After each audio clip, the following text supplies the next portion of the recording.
ہر قوم میں میرے بھائی خوبیاں بھی ہوتی ہیں اور ہر قوم میں خامیاں بھی ہوتی ہیں. کسی قوم میں ایک خوبی ہے تو ایک خامی ہے, دوسری قوم میں دوسری خوبی ہے تو دوسری خامی ہے. تو ایک دوسرے کی خوبیوں کو ہائی لائٹ کرنا چاہیے, خامیوں پہ. اور اگر کسی قوم میں کوئی خامی ہے تو یہ ضروری نہیں کہ وہ سب میں ہی ہو, یہ بھی ہے کہ سب میں نہیں ہوتی, بعض میں ہوتی ہے بعض میں نہیں ہوگی.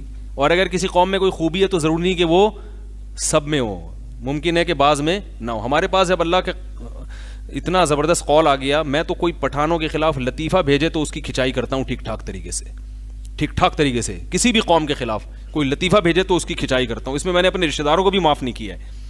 تو وہ قرآن کے صاف الفاظ ہیں, لا یسخر قوم من قوم, کوئی قوم کسی قوم کا مذاق نہ اڑائے, عسیٰ ان یکونوا خیرا منہم, ممکن ہے کہ یہ تم سے بہتر ہوں. تو یہ قیامت میں پتہ چلے گا کہ کون بہتر تھا اور کون کمتر تھا. بات سے بات نکلی کہ ہندو کا میرے پاس ایک میسج آیا کہ میں مسلمان ہونا چاہتا ہوں, مگر مجھے پتہ چلا ہے کہ جیسے ہندوؤں میں ذات پات کا فرق ہے, اسلام میں بھی ایسا فرق بولو بھائی ہے. تو میں دبئی میں تھا جب ان کا واٹس ایپ پہ میسج آیا, تو میں نے کہا میں جب پہنچوں گا تو مجھے کال پہ بات کرنا, میں دبئی میں واٹس ایپ پہ کال نہیں ہوتی تو میں آپ کو اس کا جواب دوں گا. تو انہوں نے کہا میں مسلمان ہونا چاہتا ہوں مگر یہ ذات پات کا فرق کس میں ہے؟ تو مسلمانوں میں بھی ہے. تو میں نے کہا مسلمانوں میں ہے, یعنی اگر فون آیا نا تو میں اس کا جواب دوں گا, مسلمانوں میں ہے مگر اسلام میں بولو نا یار نہیں ہے. مسلمانوں میں, سب مسلمانوں میں بھی نہیں ہے. عربوں میں بڑی عصبیت ہے اور مختلف قوموں میں بڑی عصبیت ہے, وہ اجمی ہے, یہ پاکستانی ہے, یہ فلانا ہے, یہ ڈمکانا ہے. لیکن ایسے بھی لوگ ہیں. شیخ صالح العثیمین سعودی عرب کے بڑے عالم تھے. عربوں میں آپ جاؤ نا تو آپ کو واضح عصبیت نظر آتی ہے کہ وہ عرب کی ایک ان میں تکبر ہے کہ ہم عرب ہیں. میں سمجھتا تھا سب میں ہے, لیکن میں نے شیخ صالح العثیمین بڑے عالم ہیں ان کا بیان سنا تو مجھے اندازہ ہوا الحمدللہ سب میں نہیں ہے. انہوں نے بیان میں کہا کہ یہ جو عرب اسرائیل کی جنگ ہے نا, اس میں کبھی بھی عربوں کو فتح نہیں ہوگی. یہ بیان میں نے ان کا سنا. سوال پیدا ہوتا کیوں بھائی, بڑی عجیب بات کر رہے ہیں نا.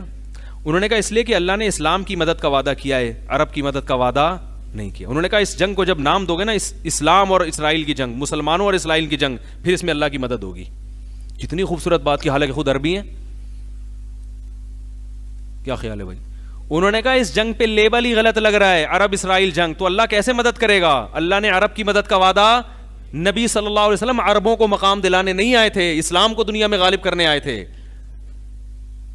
آپ اگر عربیت کو فروغ دینے کے لیے آتے تو آپ صلی اللہ علیہ وسلم کی تلوار سب سے پہلے عربوں کے خلاف نہ اٹھتی. عرب کے خلاف غزوہ بدر پہلی جنگ ہے, کس کے خلاف ہوئی تھی؟ عرب کے.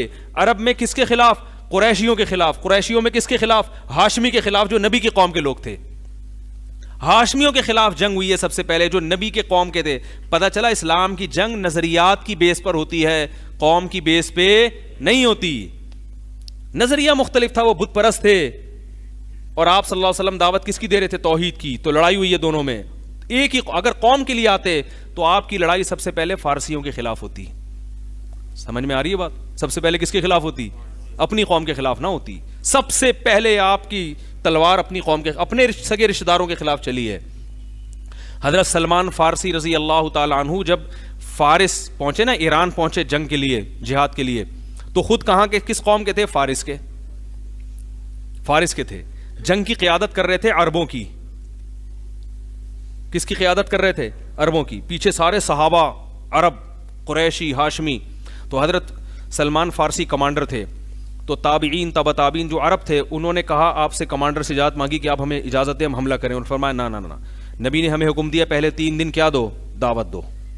جنگ میں جلدی مت کرو, 3 دن دعوت دو. تو دعوت دینے کا انداز کیا تھا؟ فارس کے پاس گئے, اپنی قوم کے لوگ, کہنے لگے یا اہل فارس انا رجل منکم ترون العرب یطیعوننی. کیا اسٹائل تھا کہ اے اہل فارس, تمہاری قوم کا آدمی ہوں, اجمی, لیکن عرب میرے ماتحت ہیں. یعنی تمہاری قوم کا آدمی کمانڈ کس کی کر رہا ہے؟ عربوں کی, جو کبھی کسی کو امیر بنانے کے لیے اپنے لیول کا نہیں سمجھتے تھے, کمانڈر کہاں سے بنا دیتے.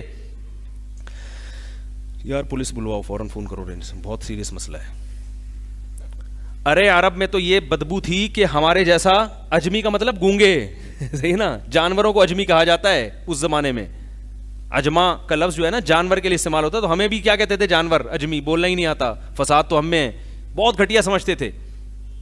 تو یہ لفظ چونکہ اب رائج ہو گیا، تو اب رائج ہو گیا تو ختم نہیں کیا، کیونکہ جو کوئی لفظ رائج ہو جاتا ہے نا تو پھر اس کو ختم کرنا مشکل ہوتا ہے، لیکن اصل میں آیا وہاں سے ہے. یہ جانور ہیں، جیسے گونگے جانور ہوتے ہیں ایسے یہ بھی ہیں، انہیں کیا پتا.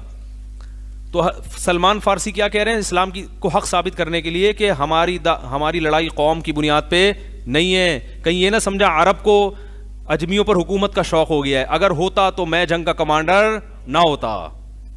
ترون العرب یطیعوننی، تم دیکھ رہے ہو کہ عرب کس کی اطاعت کر رہے ہیں، جو کبھی اپنے پیرل نہیں مانتے تھے کسی کو، آج مجھے انہوں نے کمانڈر بنایا ہوا ہے مجھے. اور صحابہ بہت ساری جگہوں پہ حضرت سلمان فارسی کو مسجد اپنے نماز میں امام بنایا کرتے تھے کہ آپ صحابی رسول ہیں، آپ صاحب علم ہیں، آپ امامت کریں گے. تو اس سے کیا پتہ چلتا ہے کہ یہ عصبیت اسلام میں نہیں ہے، مسلمانوں میں آ گئی عصبیت عربی اجمی کا، اور یہ فلانا ڈمکانا، اور وہ بہت تو. اور یہی وجہ ہے کہ عرب اسرائیل کی جنگ میں اللہ کی طرف سے مدد نہیں آ رہی، کیونکہ اللہ نے کب کہا ہے کہ میں عرب کی مدد کروں گا؟ اللہ نے کہا اسلام کا لیبل لگاؤ گے تو کیا ہوگا؟ مسلمانوں کی اور یہودیوں کی جنگ ہے، پھر دیکھو اللہ مدد کرے گا، کیوں نہیں کرے گا انشاءاللہ. اللہ نے تو یہودیوں کے مقدر میں ذلت لکھی ہوئی ہے، ٹھیک ہے نا، لیکن اللہ قوم کی مدد کرے گا تو لوگ کہیں گے دیکھو، عرب کہیں گے دیکھو اللہ ہمارے ساتھ ہے. اللہ آپ کے ساتھ نہیں ہے، اللہ اسلام کے ساتھ ہے، ٹھیک ہے نا.